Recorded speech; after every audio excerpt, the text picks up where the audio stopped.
Come on, guys, why don't you give a round of applause for Jesus? Come on, I think it is.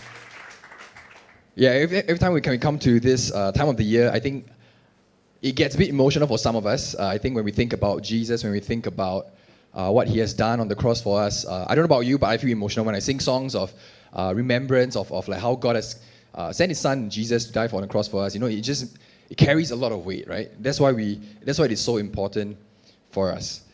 So my name is Odette. For those of you who have not met me, I believe there are some new friends among us. My name is Odette. I'm a staff with Brighton Community Church. Okay, so welcome for those of you who are first time here with us. So it's great to be here on the pulpit to share God's word with you guys. The last time I came was Elevate, right? So how many of you were there for Elevate? Right? Okay lah. I think some of you never raised your hands because like only half. Right? But we are currently in a series of called FAQ, Frequently Asked Questions. And I'm so excited to talk to you about what happens now, right? So the title for today's message is What Happens Now? So we've answered some questions, commonly asked questions, frequently asked questions. And the question is, so with that information, what? What now? What do we do with that? So in the 3 weeks, we've discovered that firstly, God was not created because, He's God and it wouldn't make sense for Him to be needed to be created. So secondly, the Bible can be trusted as a credible, reliable historical source. And that God desires for all to be saved, the third one, but not everyone, unfortunately, will choose to respond to God's grace positively.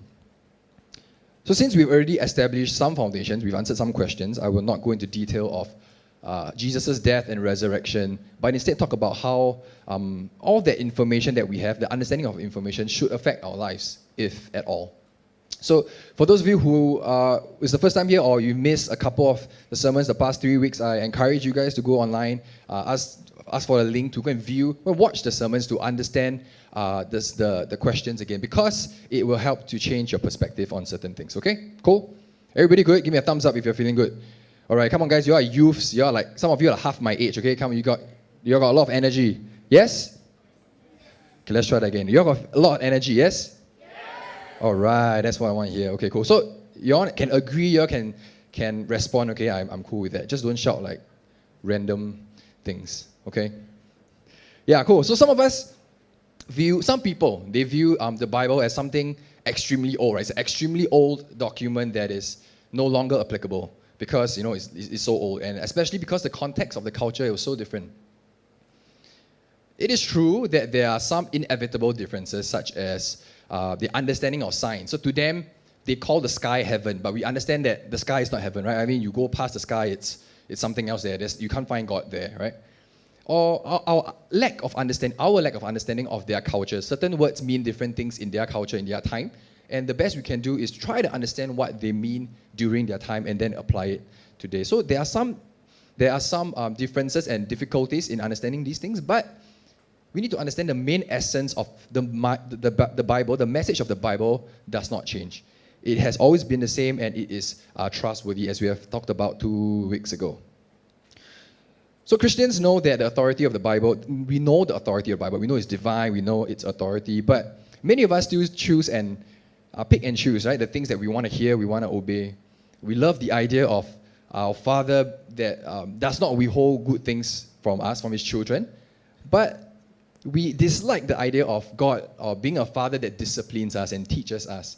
We like the idea of God being gracious and forgiving towards us when we sin against God. But when God commands us to forgive the people around us that have sinned against us, we find it a bit difficult. And we don't like to hear that, right? We like the idea of God giving us financial blessings, whatever blessings in our life, but we struggle in giving back the tithes and the offerings. So sometimes we pick and choose certain things in our lives, or we find it difficult at the very least. So the truth is this. Although we've been informed of the credibility of the Bible and the resurrection, most of us struggle with this information, right? And which is the question for today. What happens now? Like, okay, or in Singaporean context, then what? Like, what do you want me to do, right? Like, what do you want me to do with this? So I tell you all this, then. It's a very common phrase in army. You ask all the guys, or you all will find out soon. Some of you, when you go army, then you ask you a rhetorical question, then they'll ask you, then it's like, oh, okay, then it doesn't matter, right? So, but with all this information, what why does it matter? Like, then what, right? Is it really just meant to satisfy an itch in ourself? Like, because knowledge is a good thing to have, so the more we know, okay, it feels good. Or is it really meant for more? So today we'll look at three implications if the resurrection is true. All right, so first, the resurrection. If the resurrection is true, there should not be doubt, but trust fully. Okay, so what will you do, right? What if I tell you that there is this book, there's this like super mysterious book that can tell you your future? This book is like a manual for life. It teaches you, it guides you towards living a life that is fruitful and purposeful. It can also teach you how to act in and respond in difficult situations, and teach you how to make wise decisions. I believe most of us will try to read it, right? Because it's so important. Okay, but maybe some of you don't really like to read, right? So you're like, okay, let's find a good YouTube video and find somebody who can explain this book, like a summary, like a 3-minute summary of the Bible or this special book. But the very least of the things we would do is we would want to start reading it. And if it is so important, we would not leave it out of our lives, right? So secondly, we will not just read it, but we want to believe and follow everything it says. So if it says you should respond in this way, then we would naturally want to follow it because it brings us fruitfulness and purpose in our life. Of course, the fundamental thing that we have to prove is that the book is legit, right? I mean, if I can tell you all these things, but then actually it's just a fantasy, it's a fiction, it's a tale, it's a story, then we wouldn't believe it. But if it's proven to be credible, if it's proven to have authority and it's true, I believe most of us would want to do what it says. And many of you would have guessed by now what I'm talking about is the Bible, right? The Bible is is the book that can do all these things and so much more. In 2 Timothy 3:14-17 is a famous set of verses that talks about the Bible, the Word of God. And it says this: "But as for you, continue in what you have learned and have firmly believed, knowing from whom you learned it, and how from childhood you have been acquainted with the sacred writings," which is the Old Testament, because he was writing to Timothy, "which are able to make you wise for salvation through faith in Christ Jesus."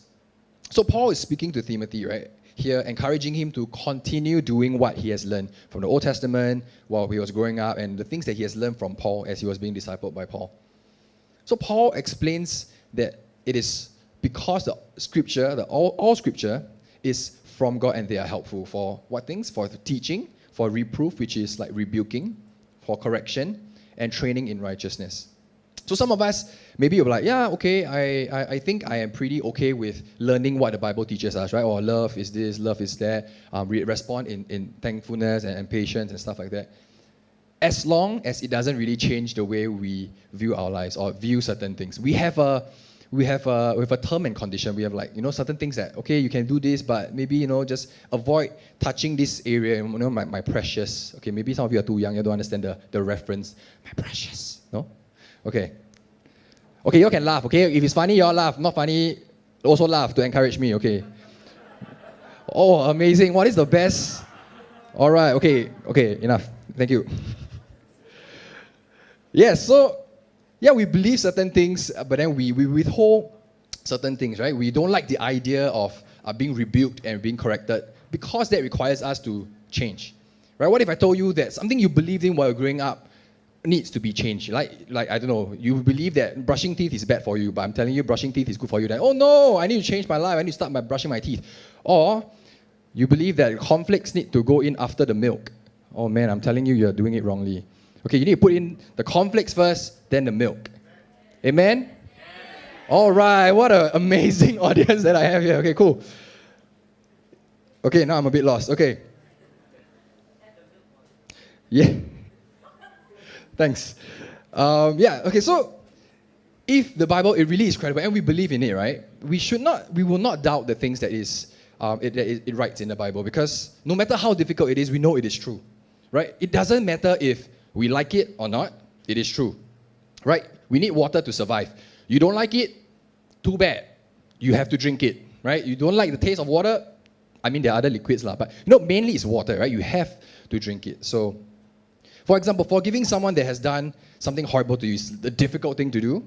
or giving up job opportunities or different seemingly good opportunities just because you want to honor your church commitments, you want to honor God in serving Him, responding to Him, so that it doesn't compromise your relationship with God. It sounds illogical, right? Most people will be like, why don't you just give up your current job, go to the new job, although it requires you to work on the weekends. You cannot attend CG, you cannot attend all the events that the church has for you, services and stuff like that. Would you give up something like that just to have a higher pay job? Is it really always a logical option to do? Well, to the world, it'll be like, yeah, it's quite logical. As long as you get pay more, right? It's dollars and cents. But as Brother Sheng Yu shared last week, grace is something that is illogical. It does not make sense. It's not fair. It just doesn't make sense, right? And if the resurrection is real, we all need to take God's word seriously. And of course, with that said, we need to study the Bible properly, accurately, and not take everything literally, which is why you have teachers, you have preachers, you have leaders that can help you to understand the Bible more and more, and also for yourself to learn that. For example, in Mark 16, right, he actually talks about saying that, you can pick up the serpents with a bare hand, you can drink poison and you will not die. Is that telling you to drink it literally? No. Okay, so don't do that, okay? So we have to understand what the message is trying to say in its context, and then we apply it in today. So Proverbs 3:5-6 is another set of verses that I really like and I always remember. It says, trust in the Lord with all your heart and lean not on your own understanding. In all your ways acknowledge Him and He will make straight your paths. So it carries a certain importance for me because as I was growing up, I'm a very emotional man, or boy. I was an emotional boy. And my heart will always point me to different things, right? Such as relationships, friendships, achievements. And I found myself looking for something that I could put my trust in. I could find my worth and self-worth in. And I realized that at the end of the day, when I was growing up, I found that I trusted myself the most. It was no one else, nothing was myself, right? Everything that had to be done, I relied on myself. If I got into trouble, I would not pray, I would not ask for help because who can you trust most? Myself, right? If I mess up, okay, at least I can admit to it. If not, I have full control or I think I had full control of what I want to do in my life. So I realized as I grew older that that's not true. So my heart was deceitful and I realized that I cannot trust myself because I fail. I'm a human being, I fail. Even today, right? Even till today, I have to consciously remind myself that my trust cannot be put in myself, but put in God because it is just not natural, right? Why would you naturally want to trust in something else or someone else other than yourself? Because you supposedly know yourself the best. So the difficult part of the verse, right, of this verse, is the word all, right? With all your heart, and then in all your ways. So, like I mentioned earlier, it's easy to say, oh yeah, I trust God in some parts, right? Oh yeah, it's easy to say that, oh yeah, I trust God in this area, but not entirely. Do I trust God with my finances? Yeah, but not entirely. So the difficult part is all. And that's why we do certain things such as committing to church, if we're free. And maybe praying only if we remember or only if we need help. So maybe there's something that's holding you back and you're saying to God, God, you can have all my life, God, except for this secret relationship that I have. Or you're saying, God, I trust that you are in control. You have great plans for me. Plans not to harm me, but prosper me. But then you are always anxious. You're always overly worried. You're always losing sleep because you're worried what happens next. You're always attending every social event to make sure you network with people so that next time you have like good connections. You don't trust God entirely. So that's why you do all these things. You lose your sleep. You compromise on your relationship with God. And God is asking us all to trust Him fully in all things. So I have a quick example, and I want to invite Daniel up on stage. Give him a round of applause as he makes his way up. A little faster. All right. He's not getting saboed, okay? I told him already, okay? So don't worry. Later, you all don't need to feel bad for him. Okay. All right. Cool. So do you think Daniel is a strong young man? Yes, I also think so. Definitely stronger than me. Okay, so in this illustration, right? Wait, okay, you just stand straight. Okay, so if I do this, am I leaning on him? Yes, right? Okay, move away. Well, kinda, right? But when we talk about leaning on someone, so he will catch me. Okay, so I'm gonna fall and he's gonna catch me. Okay, so what is trusting somebody is doing this. Okay, that is called trust. Thank you very much for catching me. I need to catch my breath. My heart beating very fast. Want to hear? You cannot hear, but okay.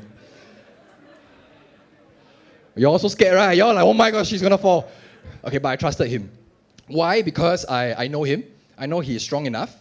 I know he has a good enough heart to not let me drop on the floor, although he promised me already. And also because we had a friendship, we had a relationship where we kind of built a bit over the meal in Caesarea. So similarly, how can we learn to trust God more? It's when we read the Bible, when we know who you are trusting in, when you know his characteristics, we know that he is good, we know he's powerful, we know that he knows all things, he loves us. So when we know these things, we are able to fully put our trust in God.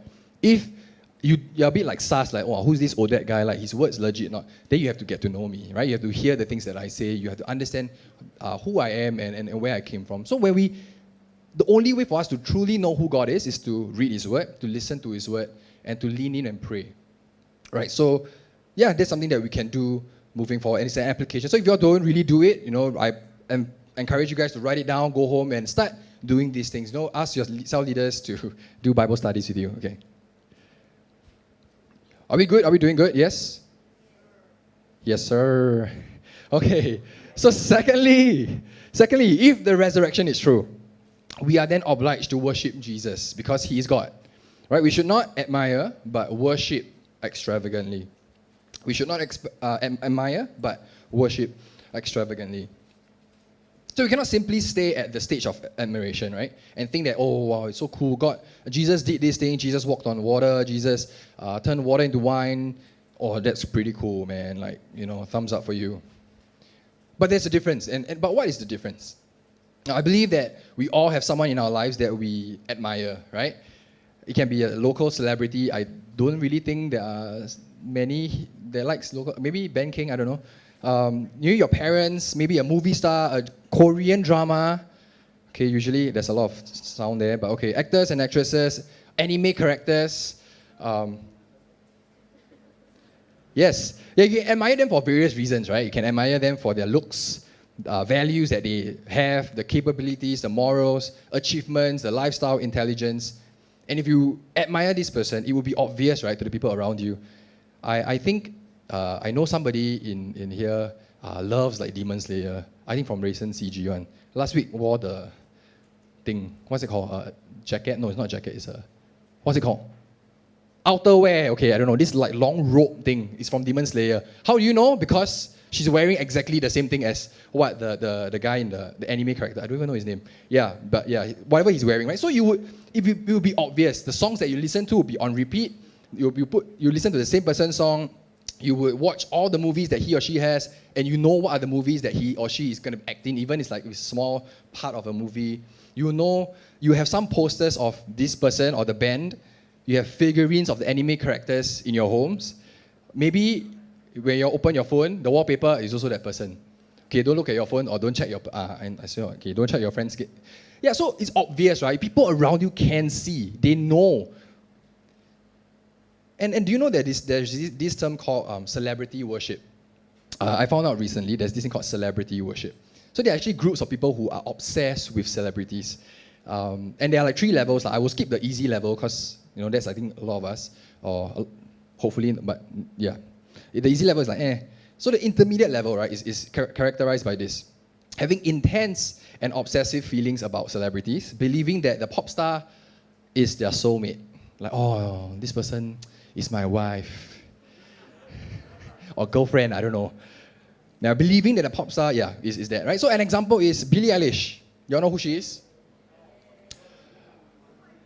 What, different generation? No, she's so young. Cannot be, right? Okay, so, and some of you might know about her feelings towards Justin Bieber. Wait, relax. I haven't said finish. Okay, so read in context, okay? Yeah, so when she was 13 to 16, right, she loved Justin Bieber, like when he was popular already. So Justin Bieber, sang the song As Long As You Love Me. And this is from the music video. Okay, so what she would do, right? She would watch the music video every day and cry repeatedly to it. So I'm like, huh? Why? And it's not like one day, it's not like, oh, the first time I watched, I'm so touched by it, I cry. Every day she cried. She cried for hours and hours. From 13 to 16, how many of you are 13 years old? How will you feel? Okay, no judgment, okay. So if you're 13 to 16, you can imagine crying for the next 3 years over this guy you've never met before, just because he sang this song. Okay, so that's what she did, right? And her parents actually considered sending her for therapy. No, like seriously. Like she actually talked about it on an interview, right? Saying that, oh, my parents wanted to send me to therapy because they were worried. Oh, no, the parents said it herself. The mom said it herself. Because she's afraid where this might lead to. I mean, it's a bit insane, right? To cry over someone you've never spoken to before for every day, for hours, for 3 years. Any Bieber fans here? Any Justin Bieber fans here? All right, I see a hand. I hope you're not crying over him every day. Okay, yeah, please don't. Yeah, if you are, please speak to someone. We will help you as much as we can, okay? Okay, the highest level of celebrity worship, right, includes things like extreme thoughts and fantasies over their object of worship, like spending thousands of dollars to buy something that was used by them. So I heard from a young adult. He actually told me, I don't watch F1, but I think it's Lewis Hamilton. So apparently, I think he sat on a stool, like a, you all know that one? The $1,000 stool? I don't know how, yeah, so apparently the fella put on Carousel or something, he sold it like almost immediately. $1,000 for a plastic stool, eh? How many of you want to buy a plastic stool set by me? All right, my man. Sold. Look for me after, okay? Transfer my money first, okay. Yes, so, or buying things like, okay, a bit weird one, like they'll buy used napkins, like used already. Used napkins, or even the idea of the air that is in the person's room. I use a bag of air, then I sell you the bag of air. Right, I mean, I don't know lah, maybe some people like some sort of things. Right, they'll buy front row tickets, they'll own things, they have their faces printed on it everywhere, and yeah, it also includes intense stalking.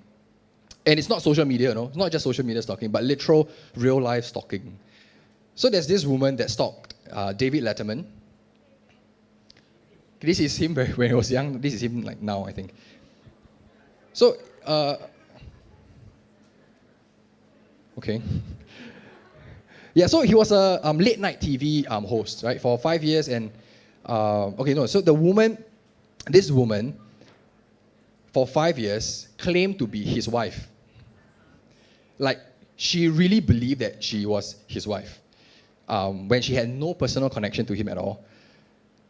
So can you imagine how crazy that is? Like, you really believe, you fall in a state that you believe that you are married to this fella. So when he found out that she's not, then I guess the world crumbled. Yeah, so I think the closest that I know people who are like that is all the Korean fans, Korean star fans. I hope you all are not like that, so please be careful. Don't fall into a state of delusion, okay? Okay, so if there's one thing that's obvious, right? I mean, clearly, between admiration and worship is the intensity and the willingness to go the distance for the person or the object of worship. The person's life would revolve around the things that they enjoy, they buy, the way they speak, the music they listen to, the shows they watch. Everything would be altered to fit the image of the person that they worship. If you like Justin Bieber, you'll probably start dressing like Justin Bieber. You'll probably get tattoos the way he did, etc., etc. Right? You want to look like him. You want to be like him. If a celebrity or somebody that you really adore says, oh, you need to drink bleach to counter COVID, you're like, okay lah, I trust you. And then you drink bleach. Right? Because you really believe everything that comes out of his or her mouth. And in Romans 12, 1-2, right, Paul talks about what worship is. It says this, I appeal to you, therefore, brothers, by the mercies of God, to present your bodies as a living sacrifice, holy and acceptable to God, which is your spiritual worship. Do not be conformed to this world, but be transformed by the renewal of your mind, that by testing you may discern what is the will of God, what is good, acceptable, and perfect. So if the resurrection is true, and Jesus is King, is truly the King of Kings, our only acceptable response is worship and total adoration. Our lives need to revolve around Him, His likes, His dislikes. We will want to know things about him. We need to read about him. We will discuss about him. We will fanboy or fangirl over him to people who don't even care. Right? I've got people tell me, oh, you know this Korean guy? I was like, oh, okay. Like, wow, I tell you, he's really very good, very good. And, oh, she's very pretty. I'll be like, oh, okay. I mean, I really don't care, but this guy can go on for like minutes, like 30 minutes, right? Keep on going. Like, he don't care whether you like it or not. He's amazing. Worship him. Similarly, if we believe in that, I believe that we will be fanboying over God. We will be fanboying over Jesus because we truly worship him. It is not about the 30 minutes of singing songs every weekend, but everything we do in our lives, the decisions we make, the things we choose to put on our calendars, how we decide we live our lives, it matters, right? It is in response to that. We will decide to alter it to that. So in response to God's mercies and grace, make the decision to present your lives as a living sacrifice, not by death, don't need to die for God, but by living the life that God has in mind for you. So the question I have for you is, have you considered the ways you have been worshiping God? Have you considered the way you are living your life to worship God? And the last and third point for today, the implication is this: we live not in certainty, but hope, assuredly. So in recent years, we have seen that this concept of certainty, right, like assurance, like certainty, is an illusion. I mean, who would have imagined in the 21st century a war will break out, broke out, right? Who would imagine there will be a day that the entire world will be plagued by a single virus, that to the extent that when we walk out of our house now without a mask, we'll feel like I'm weird. Have you ever thought that it's very weird? Like a few years ago to us, like wearing mask is a bit weird, but now it's like don't wear mask is a bit weird, even though you can. Yeah, okay, so you all can. Don't wear mask outdoors, okay? Yes. So to me, it's like, wow, everybody's still wearing masks. Like I'm the only guy that's not wearing masks, and then I feel like, am I doing something wrong, right? So it's so odd, right? The concept of certainty is an illusion, right? Some Russians went to sleep having a lot of money in the bank, woke up the next day, the numbers in the bank account mean nothing, right? What is that certainty then? So even in the 21st century, is it really possible for us to have this concept of this idea of security and certainty? As society progresses, we have the idea that a greater sense of certainty is possible because the number of jobs available, the types of jobs available to us are plenty. Right? You can decide to be an engineer. The next question is, what kind of engineer do you want to be? Do you want to learn 2 things, 3 things? You want to learn IT? Which sector do you want to be in? And it sounds good, right? But then comes the problem. How do you know which one is the right choice for you? So I believe as you grow older, you start to think like, okay, actually, what am I supposed to do with my life? Right? You choose this thing, you choose that thing. Okay, what if it's wrong? What if it's right? And even if you choose a job that you love, to you it's not a work, it's not a job, it's fun, you enjoy it, therefore it's not a job, right? But have you considered the thousands and perhaps millions of other people who can do the same thing as you, probably better? So is there really certainty? What if the guy comes in like, oh, I'm willing to take the same pay or lesser pay, but I can provide even more? Then your job is just gone just like that. Okay, sounds very like, sian, then like that don't work, like that just, don't need to work. I'm not trying to scare you into living in fear and anxiousness, but I'm telling you how uncertain the future really can be. One thing that we can be very certain of is difficult times, pain, hurt, sicknesses, sin. It is unfortunate, but it is true. The people in our lives will leave. One day, we will be betrayed, we will be forgotten, people will die. What then is there to look forward to and live for, right? If it's just all doom and gloom. Should we live today as if today's the last? We just eat, we just drink, we just do whatever our hearts desire just because there's no reason, there's no meaning anymore. No, because it does not help solve anything at all. It does not answer the question, right? So in Singapore especially, we are told to study, we are told to work hard for a comfortable, secure future because everybody knows that the future is uncertain. So what do you need to do? You need to keep all the money in your bank, save as much as possible, invest in prospering businesses. We need to study what cryptocurrency is, what NFTs, all these up and coming things, right? So that you will not lose out. Why? So that you can have a secure future. But yeah, maybe the younger ones don't really understand what that is, or you all don't really think about that yet. But you have worries as well. But to what end, right? To what when is it enough? How much information do you need to have before you feel like, okay, I finally studied all the possible things I can study. I know all the knowledge there is in the world. I have memorized everything.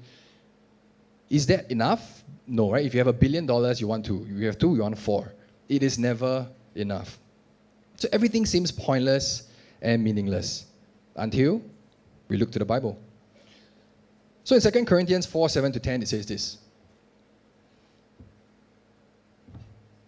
But we have this treasure in jars of clay to show that the surpassing power belongs to God and not to us. We are afflicted in every way but not crushed, perplexed but not driven to despair, persecuted but not forsaken, struck down but not destroyed, always carrying in the body the death of Jesus, so that the life of Jesus may also be manifested in our bodies. In the next slide, in 2 Corinthians 4, 16-17, it says, we do not lose heart.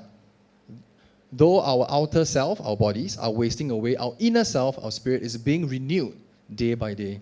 For this light, momentary affliction is preparing for us an eternal weight of glory beyond all comparison, as we look not to the things that are seen, but to the things that are unseen. For the things that are seen are transient, which is temporal, but the things that are unseen are eternal. So Paul writes here, right, that there's something more in life than what we can see and what we can imagine, because the things of this earth are temporal. And what we are going through now will not last forever, but what is to come will be for eternity. So if that's the case, I mean, all you smart people, right, would you rather spend the time that you have today or tomorrow, the days to come, to prepare something that lasts for 70 years, 80 years, or would you rather spend that time to prepare for something that lasts for an eternity? I believe the answer is very obvious, right? It's like, yeah, it's numbers, right? So if not for God, right, I am not sure what I would be living for, honestly. Life would be so pointless. And I remember spending time with God many, many years ago when I was, 10 years ago or something. I remember spending time with God on the train, right? I was just thinking, I was just praying, and I looked around me, and this thought struck me, like, actually, what is all this for? What is everybody doing, right? Everybody's same thing, looking at the phone, scrolling through Instagram, Twitter or something at that point of time, Facebook. But then I thought, like, really? Like, is that all? Is that all that there is? Okay, so after, what happens then? Maybe some of them will be like, okay, let's work hard so that we can enjoy life and retire early by 50, 60, right? So that we can have a good life. We work towards a vacation, we work towards a big house, a fancy car, $1 billion, $2 billion, sure. They sound good. But is that really all there is to life? I start wondering, like, what's the emptiness? How can people find fulfillment to their lives, right? And if there are worries and uncertainties in your life, in your mind, I have good news for you, right? Jesus gives us an assurance that nothing and no one else can. We know that there will be a time when Jesus comes back, we'll be given an inheritance, and we will live in the presence of God for eternity. Honestly, the reason why I can live life with sanity and not implode, right, with my mind through anxiety is because of Jesus. Like, just thinking about the future is pretty mad, right? I'm 29. I'm still single. I'm not really full-time working. My friends went to Express. They are lawyers. They are doctors. They are earning like, $6-7 grand, $1,000 a month. So should I be worried? I think if I'm without Jesus, I would be like on the floor crying and curled up and crying, because I'll be so anxious of what the future holds, right? But because of Jesus, I'm reminded that things on earth will one day come to an end. But God reigns forever. My relationship with Him will go on and on and on. And I will be in peace and paradise with Jesus when the time comes. Like, I don't have to beat myself up for not being the best student or the best son or the best preacher. Of course, we strive towards being the best that we can be. But I can be content knowing that I am doing my best and God is pleased with me. Similar for you guys, right? You all don't have to be the best in everything you do. You don't have to strive until your life is like in tattered and pieces, just so that you feel like you are accepted. Because God is already content knowing that you are pursuing Him. That is if you are pursuing Him.